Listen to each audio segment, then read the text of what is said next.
Hi guys, it's Miss Hester. I wanted to share something I found with you in the library the other day. It's a drawing book, but it's a little different than other drawing books that I've seen, and it's called Drawing with Objects. And it's a really good book to help you work on your creative problem solving. You know, creativity doesn't just mean artsy. Yes, artists are artistic, but so are scientists and doctors and teachers and engineers. Creativity is just problem solving in original ways, and that can help you in all different areas, from school to just everyday life. It's a skill, and just like any skill, the more we work on it, the better we get at it. So let's practice. This book, what it does is it encourages you to find different objects around your house, and then shows you how to turn those things into different drawings. The first one they have here is a little pig. So they took a water bottle or some kind of bottle, traced around it, and added ears and a nose and eyes, a little tail and feet. And when they were done, they had a little pig. Look at this next one and see if you can figure out what they might have used. It's a little dinosaur. They used some pliers. Then at the bottom, they have other options that you could do with similar tools and things. So let's do. So the first one we're going to do together is a little mouse, and we're going to use a spoon. So I went and got just a regular wooden spoon from my kitchen. It's a little bit wider here than some, but it'll work. And we're just going to trace the spoon. Now remember, when you're tracing, you want to hold it in the object in the middle so it doesn't move, and you don't want to put your pencil sideways because then it's going to go underneath and you'll get a wonky line. I'm going to keep it straight up and down, and I'm going to trace around and stop. Now, I've got to draw the nose, and it's just going to be, I'm going to make it come to a point here. So just a little, come out a little bit until you have a little pointed nose. Now, the next thing I'm going to do are the ears, and I'm going to be using overlapping.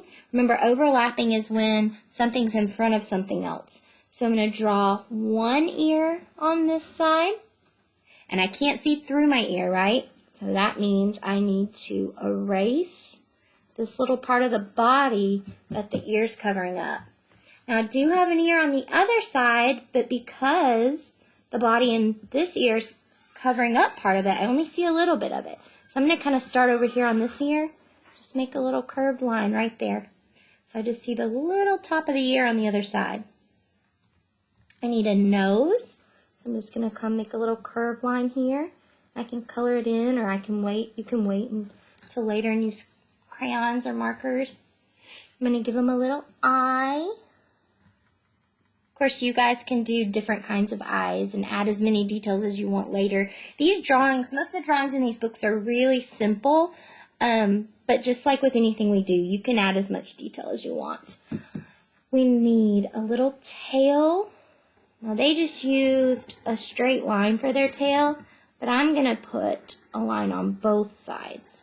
That way I have a shape that I can color in later if I want to. You need some little whiskers. Coming out from the other side. Now, this is all they did with their mouth, but you could definitely go back and add hands and feet. And they also showed you some different ideas on the bottom with different shaped kitchen utensils. So isn't that simple and creative? A creative way to turn that shape into a drawing. The next one I want to do with you, I thought was super cute. It is a little snail using a tape dispenser. Now, my tape dispenser has kind of a different shape to it than most. I'm probably just going to fix that a little bit so that it'll work better for this drawing. But what I'm going to do is hold this down again, trace around my tape dispenser.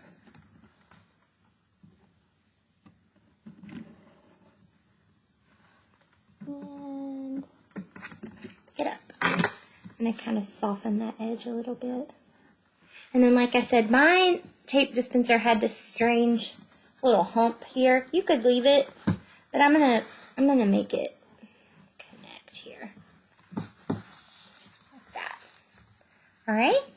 Now I'm going to go and add a little tail going up and then back in.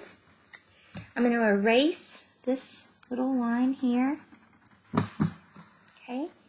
And then I am going to make a curved line from here to right about up here, because this becomes the snail's body and this is the shell. So I'm just going to kind of make a curved line up like that. Probably could have brought, I'm going to bring it up here a little bit more. Just going to use my eraser. I don't need a new piece of paper. Just use my eraser. That's what it's for.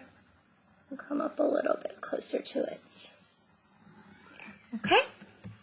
I'm going to give it some cute little eyes and a little smile and some little antennas here. And then I'm going to use a spiral line. Remember we learned about spiral lines? For my snail's shell. I like spiral lines. They're my favorite. And now I have this cute little snail.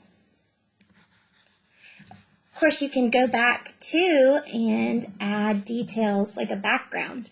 So it's like, where is my snail? Is he in a garden? Maybe there's flowers around. You can get as detailed as you want. The more details you add, the more interesting it is, just like when you're doing your writing. All right, I'm going to do one more with you guys. Here, I'm going to use the back of this paper. We are going to do some people. Now, they used a fork and a knife and a spoon. I am not going to use a knife because you should not be playing with knives. So this is not me telling you to go get a knife from your kitchen. Do not get a knife. But we can use a fork and a spoon. I grabbed this fork because it's like a little bit crooked and I thought it'd be cute for his hair. So I just tried this a second ago, and you kind of have to roll the fork forward a little bit to trace it, or the pencil won't want to fit down in the grooves. So we're just going to roll it forward. And then I'm just slowly, and I'm still holding it down so it doesn't move too much. I'm going to go back and finish tracing. You can't see all the way to the bottom, but I'll show you in a second. Okay, and then I'm going to trace my spoon. I'm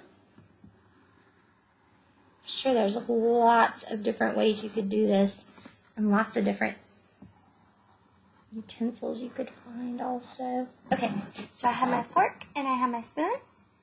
I'm going to go, and I'm making this look like this guy's hair. So I'm going to go kind of cross that off a little bit. And this one's going to be a girl. I'm going to make it have hair coming down like this. And I could add like a little ponytail up here, or maybe she has some little pigtails coming down. You can do it however you want. And it doesn't have to be a girl. It can be whatever you want. This could be a crown. It could be a king and a queen.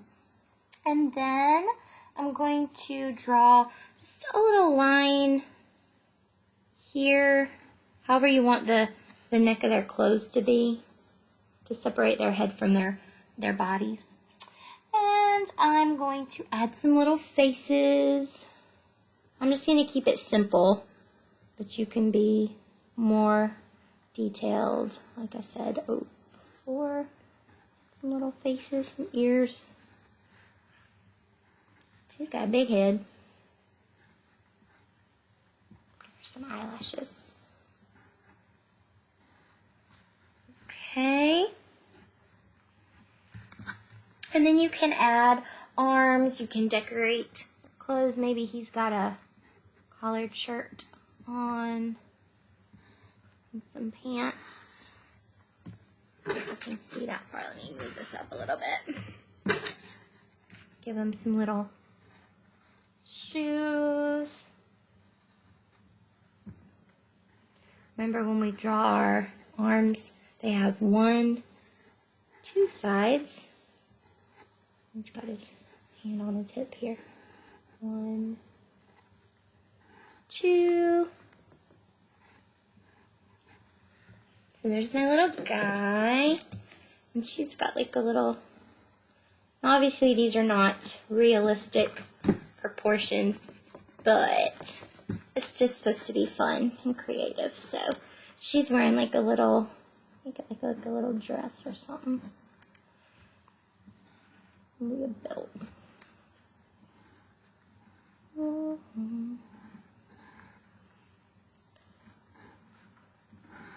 Kind of,